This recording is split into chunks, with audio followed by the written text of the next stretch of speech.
साथियों, कोई भी देश बिना आत्मविश्वास के आत्मनिर्भर नहीं हो सकता, विकसित नहीं हो सकता। और इसलिए अपने सामर्थ्य, अपनी विरासत, अपने साजो सामान पर गौरव का अभाव हमें खलता है। हमारे पास उसके प्रति एक कमिटमेंट चाहिए, गौरव का भाव होना चाहिए और हमें बड़ी मजबूती के साथ, गौरव के साथ मजबूत कदमों से आगे बढ़ना चाहिए। आपने ब्रिटिश राजनेता मैकाले के बारे में जरूर पढ़ा होगा। उसने गुलामी के कालखंड में शिक्षा तंत्र के माध्यम से भारतीयों की ऐसी पीढ़ी बनाने के लिए काम किया जो मानसिक रूप से गुलाम हो। इससे भारत में स्वदेशी के प्रति, अपनी परंपराओं के प्रति, अपने प्रोडक्ट्स, अपने सामर्थ्य के प्रति हीन भावना पनपी। सिर्फ स्वदेशी होना, इंपोर्टेड होना ही, विदेशी होना और इंपोर्टेड होना, इसी को श्रेष्ठता की गारंटी मान लिया। अब ये कोई गले उतरने वाली चीज है क्या?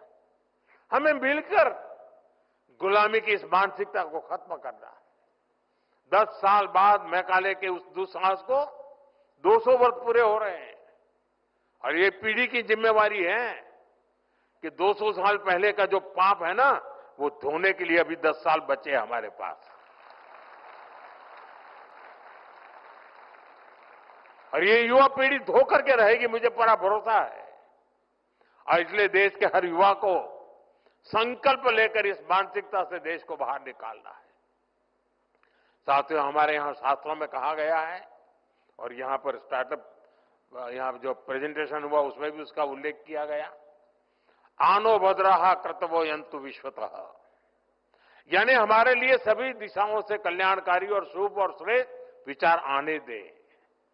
आपको भी दुनिया के हर बेस्ट प्रैक्टिस से सीखना है, लेकिन अपनी विरासत, अपने आइडियाज को कमतर आंकने की प्रवृत्ति को कभी हावी नहीं होने देना है। स्वामी विवेकानंद जी का जीवन हमें यही तो सिखाता है।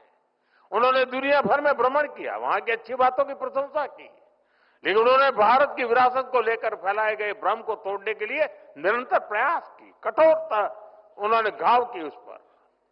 उन्होंने विचारों को सिर्फ इसलिए नहीं स्वीकार किया क्योंकि वे पॉपुलर थे, बल्कि उन्होंने कुरीतियों को चैलेंज किया।